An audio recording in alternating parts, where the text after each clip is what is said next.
반갑습니다. 모두다 행정사 송범석 대표입니다. 월요일 영상 촬영하고 있습니다. 언제나처럼 저희 카페에 올려주신 글들 설명드리면서 영상 보내드리겠습니다. 강노아님입니다. 안녕하세요. 신호를 받아 출발 후 100m 차선을 지키며 저속 주행 중 뒤에서 오던 차량이 차선 변경 후 제 차에 운전석 쪽 휜다와 범퍼, 휠을 치고 고속으로 도망갔고 차를 골목까지 따라가면서 추격전을 했죠. 경찰에 신고를 했습니다. 잡아야죠, 이런 차들은. 차량을 세운 뒤 경찰이 출동해 음주 측정을 하고 보험사를 불러 사고 처리 후 몸이 아파 2주 진단을 받고 입원 중입니다. 허리가 계속 아파 MRI를 찍어보니 허리 디스크 진단을 받고 시술을 하려 합니다. 아이고, 많이 다치셨네요.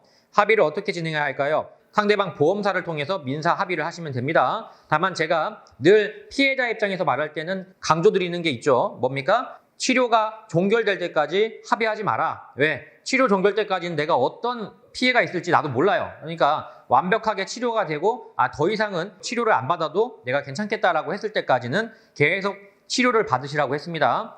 보험사 입장에서는 조기 합의를 보려고 노력을 할 거예요. 조기 합의를 보지 마시고 치료가 다 끝났다 싶을 때 상대방 보험사와 합의를 하시면 됩니다.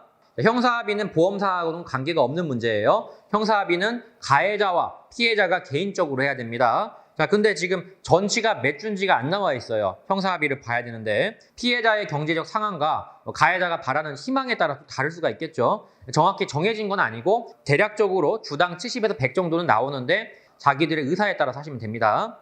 자, 구리오님, 질문 요지는 결격기간 2년으로 적용해야 하면서 3년으로 적용한 것은 잘못된 처분이 아닌가 하는 것입니다. 2012년 취소, 2019년 10월 0.048로 이진 취소되었습니다. 2019년 사건은 시골의 편도 1차로 오르막길 길가에 주차하던 중 차가 갑자기 뒤로 밀리면서 자연 배수로에 전도되었습니다. 자, 여러 가지 연구를 하셨네요.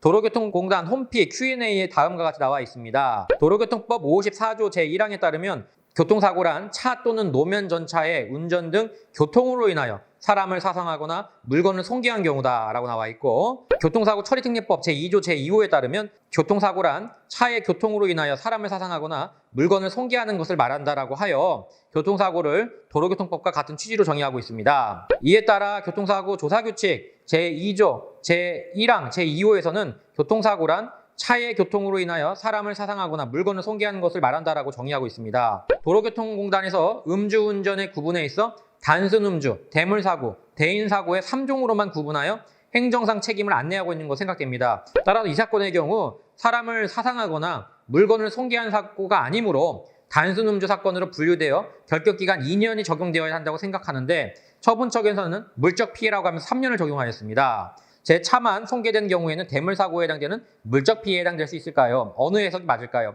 네, 이거는 해석의 문제인데요. 지방경찰청에다가 물어본 적이 있는데 지방경찰청도 이게 정확한 해석이 안 나왔어요, 그때도. 근데 정확하게 우리가 사고라고 하면은 일단 일반적으로 세 가지가 있어요. 대물사고가 있고, 대인사고가 있고, 그 다음에 단독사고가 있어요. 단독사고라고 한 거는 가로수를 들이받거나 보도블록을 들이받거나 또는 가드레일을 들이받은 경우에는 국가의 공용물을 갖다가 손괴한 거잖아요. 근데 이런 경우가 있죠. 이제 도로 연석을 밟고 올라간 경우, 연석을 밟고 올라갔으니까 사고라고 보기가 어렵죠. 이거는 전도가 된 경우, 전도가 된 경우도 과연 사고냐? 이건 사실은 논란의 여지가 굉장히 많습니다. 제가 봐도 선생님 주장이 일견 타당성은 분명히 있어요. 이 부분을 갖고 행정청에 대해서 3년이 아니라 2년이다라고 한번 주장을 해볼 수가 있겠습니다.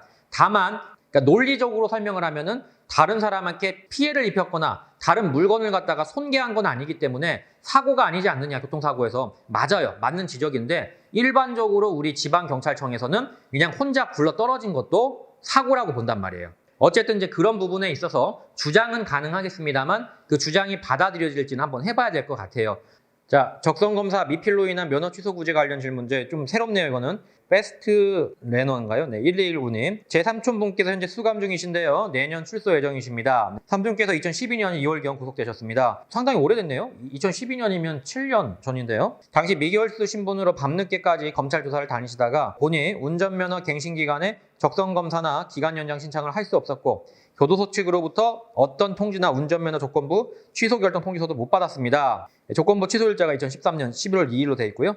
중요한 건 이 조건부 취소 결정 통지서가 수용시설에 계신 삼촌에게 송달되어진 것이 아니라 당시 등록상 주소지로 송달되어서 아무도 받아보지도 확인하지도 못했습니다. 그렇게 모른 채로 시간이 흘렀고 결국 면허는 취소되었습니다. 당연히 90일 이내에 행정심판을 청구할 수도 없으셨고요. 교도소 안에 계시기 때문에 신청을 할 수가 없는 상황이었을 수도 있어요. 그러니까 그러한 것들을 좀 주장을 해볼 수는 있겠습니다. 질문입니다. 이런 상황인데 구제가 가능할까요? 면허 취소는 어떻게 막을 방법이 없는 겁니까? 삼촌께서 갖고 계신 면허가 많으셔서 좀 아깝다는 생각이 듭니다. 또 행정심판을 청구할 수 있는 것은 취소 결정 통지서를 내가 물리적으로 받은 날, 이걸 도달주기라고 하거든요. 도달한 날로부터 90일 안에 하거나 또는 내가 취소가 됐다는 사실을 안 날로부터 180일이에요. 근데 지금 도달한 게 없잖아요. 아무도 못 받았다는 겁니다. 그러면 내가 취소가 된 사실을 언제 알았느냐가 중요한 거예요. 근데 그것을 입증을 해야 됩니다. 2019년 12월 26일에 이제 알게 됐다. 지금 알게 됐다라고 주장을 하면은 받아들여질 수도 있겠습니다만 제가 볼 때는 해석의 여지는 있는 부분인데 이게 행정심판이나 소송 가서 100% 구제가 된다는 보장이 없기 때문에 일단 기간에 대한 것들은 좀 다퉈봐야 될 것 같습니다. 네, 여기까지 설명드렸고요. 정확하게 90일과 180일을 기억하세요. 90일은 받은 날로부터 90일, 안 날로부터 180일입니다. 자, 여기까지 질문들에 대해서 다 답을 드렸습니다. 저희 모두다 행정사는 항상 게시판이 열려 있습니다. 저희 카페 게시판 Q&A를 항상 이용해 주시면 제가 직접 이렇게 답을 드리고 있습니다. 그리고 저희는 구독과 좋아요가 많이 도움이 됩니다. 항상 구독과 좋아요를 좀 눌러주시면 감사하겠습니다. 여기까지 송범석 대표였습니다. 감사합니다.